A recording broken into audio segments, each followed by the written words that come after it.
نحمده ونصلي على رسوله الكريم اما بعد۔ کل ایک بات سنائی گئی تھی، اسی کی تھوڑی وضاحت تاکہ سب کی سمجھ میں آ جائے۔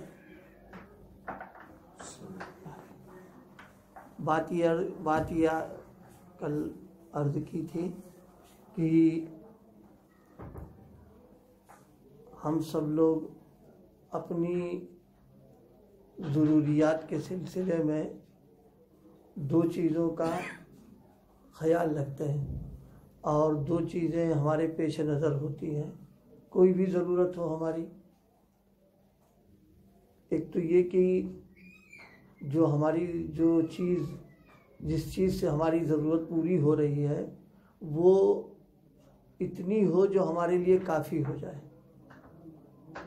اور دوسرے یہ کہ وہ اچھی بھی ہو، عمدہ بھی ہو۔ مثال کے طور پر سردیاں چل رہی ہیں تو اب گرم کپڑے یا گرم صدری وغیرہ کا آدمی وہ کرتا ہے، تو اب مثال کے طور پر کرتے کی ضرورت گرم ہے تو اتنا کپڑا چاہیے جس سے کرتا بن جائے ایک، اور دوسرے ہماری حیثیت کے اعتبار سے وہ اچھا بھی ہو، عمدہ بھی ہو۔ یہ دونوں چیزوں کا لحاظ ہوتا ہے۔ اگر ان دونوں اعتبار سے کچھ کمی ہے تو ہم کو پسند نہیں آتا۔ مثلا کپڑا ملا تو بہت اچھا، بہت عمدہ ہے، لیکن وہ دو آستین اس سے پورا کپڑا نہیں بن پائے گا، آستینیں نہیں ہو پائیں گی تو ہم اس کو زیادہ پسند بھی نہیں کریں گے اس میں۔ یا مان لیجئے کپڑا تو اتنا مل گیا کہ کرتا بن جائے گا ہمارا، لیکن وہ اچھا عمدہ نہیں ہے ہمارے اعتبار سے، تو بھی ہم نہیں لیں گے۔ تو یہ دونوں چیزیں جو ہے ہر چیز میں کھانے کا مسئلہ آ جائے، بھوک لگی ہوئی ہے تو اب اس میں اتنا ہو کہ پیٹ بھر جائے ہمارا، اور اسی کے ساتھ تازہ ہو، عمدہ لذیذ بھی ہو۔ یہ دونوں چیزیں ہوں گی تو جی بھرے گا کھانے میں۔ اگر دونوں میں سے کوئی ایک کم ہو جائے تو پھر مثلا کھانا لذیذ اور عمدہ تازہ تو ہے، لیکن بھوک ہے 2 روٹی کی، اب وہ ایک ہی کی وقت رہے یا آدھی روٹی ہے تو طبیعت جی سے بھر نہیں پائے گا اندر سے آدمی۔ یا کھانا ہے تو خوب سے رو کے کھا سکتے ہیں لیکن باسی کھانا ہے، یا یہ کہ تازہ نہیں ہے اور اس میں مسالے وغیرہ ایسے پڑے ہوئے ہیں تو جی مار کے کھائے گا، لیکن یہ کہ کھا لے گا۔ تو دنیا کی جتنی ضروریات ہیں ہماری، دونوں چیزوں کا لحاظ ہوتا ہے، ضرورت کے بقدر ہو اور اسی کے ساتھ میں وہ چیز جو ہے اچھی اور عمدہ ہو، جیسی حیثیت ہے اپنی۔ اسی کو عربی الفاظ میں ضرورت کے بقدر پوری ہو اسے کہتے ہیں کمیت، یعنی اس کی مقدار پوری ہونا چاہیے۔ کیفیت یعنی یہ کہ وہ اچھی ہو اور عمدہ ہو۔ یہ دونوں چیزیں، تو جس طرح دنیاوی معاملات میں یہ دونوں چیزیں ہیں، دین میں بھی ان دونوں چیزوں کا ہم سے مطالبہ کیا گیا ہے کہ جب ہم کوئی کام کریں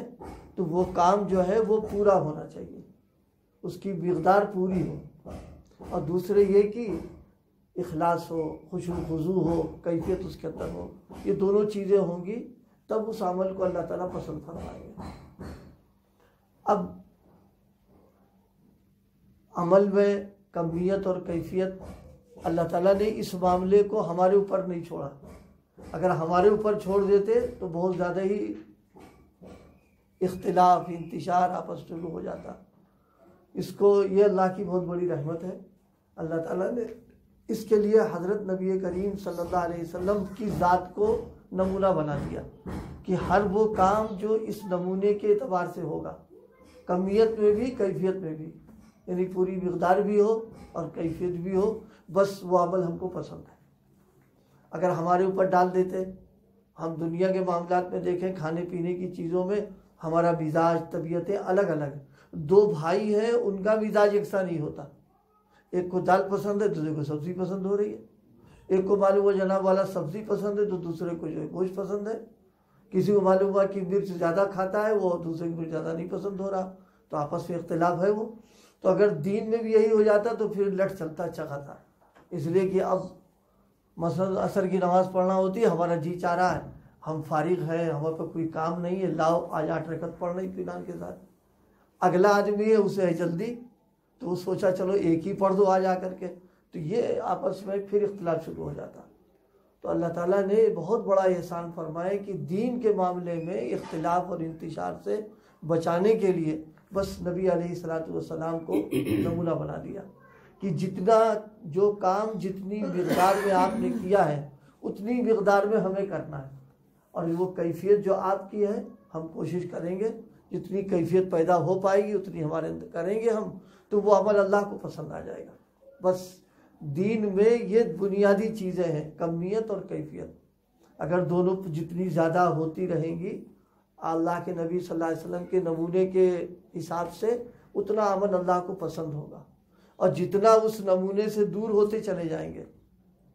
اتنا ہی وہ عمل ناپسندیدہ بھی ہے اور اس کا کوئی اعتبار بھی نہیں کیا جائے گا۔ تو یہ فکر جیسے دنیاوی معاملات میں ہے، دینی معاملات میں بھی ہم کو کرنا چاہیے، رہنا چاہیے۔ سب سے پہلے کوئی کام کرنا ہے،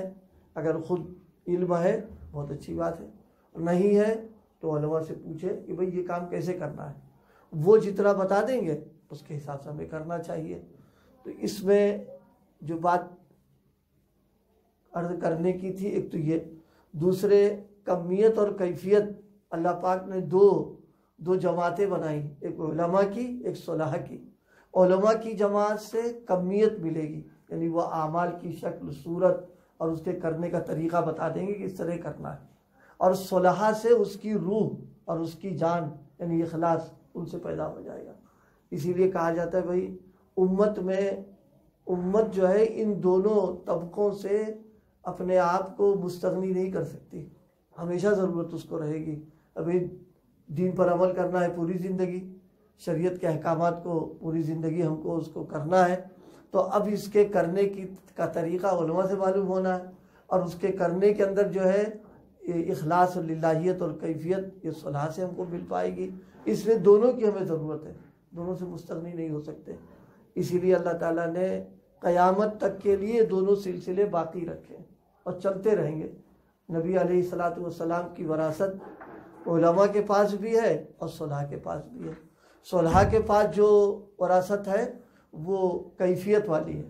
اور علماء کے پاس جو وراثت ہے وہ کمیت والی ہے۔ ظاہر ہے کہ دونوں کی ہمیں ضرورت ہے، کمیت ہو اور کیفیت نہ ہو۔ جیسے چائے ہے تو اور وہ ٹھنڈی ہے اور پھیکی ہے وہ، تو ظاہر ہے کہ آدمی کیسے پی لے گا اس کو اٹھا کے، یا معلوم ہو کہ جناب والا گرم تو خوب ہے، تازی چائے بن کر کے آئی ہے، 2 ہی گھونٹ ہے اور وہاں ایک پیالی کے پیاسے بیٹھے ہوئے۔ تو اب جیسے پینے کھانے میں دونوں چیزیں ضروری ہیں، اسی طرح دین میں ہر عمل میں اور یہ دونوں چیزیں جو ہیں علماء اور صلحاء کی ضرورت ہمیشہ ہے۔ اسی لیے ان دونوں سے رابطہ رہنا اور ان دونوں سے تعلق رہنا اگر ہے تو انشاءاللہ دین میں گڑبڑی نہیں ہو پائے گی، پھر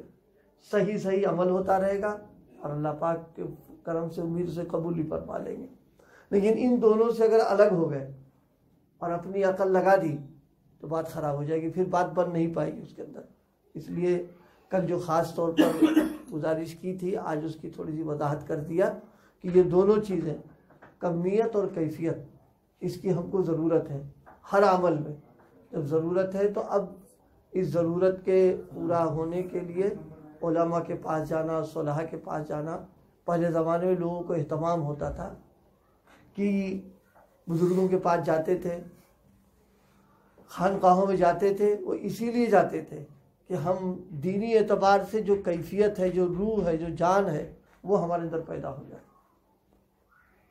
ایک واقعہ لکھا ہے،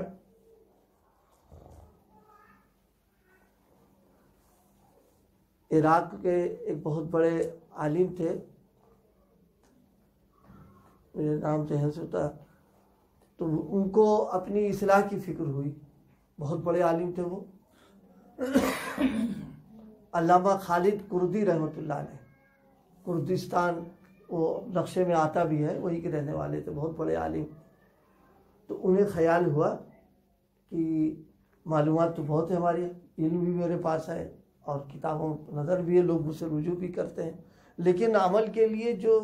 اخلاص چاہیے اور عمل کے لیے جو للہیت چاہیے، خشوع خضوع، وہ نہیں ہمارے پاس ہے۔ تو اس کو کہاں سے حاصل کرنا، کیا کرنا ہے؟ تو اس زمانے میں انہوں نے لوگوں سے معلومات کی تو معلوم ہوا کہ دہلی میں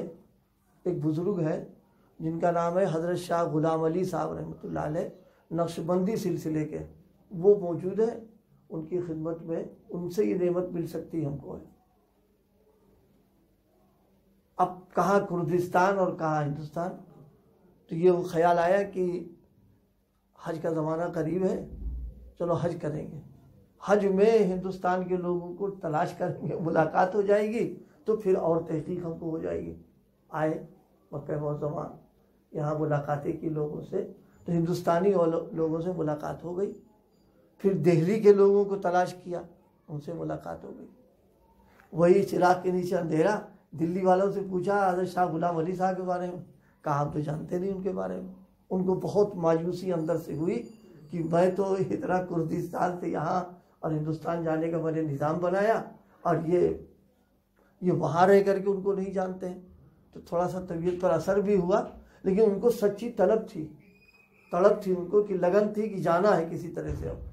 پر کچھ لوگ تو ہوتے ہی اس طریقے سے معلوم ہوا حضرت کے بارے میں کہ ہاں حضرت ہے، ان کی خانقاہ وغیرہ سب معلومات کر لی، پھر وہاں سے سفر کر کے ہندوستان آئے۔ کردستان سے ہندوستان کا سفر اس زمانے میں ہم سمجھتے ہیں آسان نہیں ہے، آج کل تو بڑی سہولیات ہوائی جہاز وغیرہ کی تشریف لائے یہاں۔ آنے کے بعد اتنا یکسوئی کے ساتھ لگے ہیں، حضرت کے پاس رہے اتنا یکسوئی کے ساتھ میں، حضرت رحمۃ اللہ علیہ نے واقعہ سنایا تھا کہ حضرت شاہ عبدالعزیز صاحب، محدث دہلوی کا زمانہ ہے وہ، شاہ صاحب کو معلوم ہوا کہ علامہ خالد کردی آئے ہوئے ہیں، تو ملاقات کے لیے خود گئے۔ حضرت شاہ صاحب جب گئے ہیں تو علامہ خالد کو کسی نے اطلاع کر دی کہ حضرت شاہ ولی اللہ صاحب کے یہ بیٹے ہیں اور ہندوستان کے سب سے بڑے یہی عالم ہیں۔ تو علامہ خالد کردی نے کہلایا کہ ہم جس کام سے آئے ہوئے ہیں پہلے ہم اس سے فارغ ہو جائیں اور ہم خود ہی حاضر ہوں گے ملاقات کریں۔ حضرت رحمۃ اللہ علیہ نے یہاں ایک کام کی بات عرض کی جو اصلاح کے سلسلے بہت قیمتی چیز تھی۔ فرمایا کہ یہ مختلف بزرگوں سے ملنا یہ بعض اوقات نقصان دہ ہو جاتا ہے۔ وجہ اس کی یہ ہے کہ ہر ایک کا اپنا مزاج اور رنگ بالکل الگ ہوتا ہے، تو معلوم ہے کہ اپنے شیخ سے ہم کو عقیدت ہے،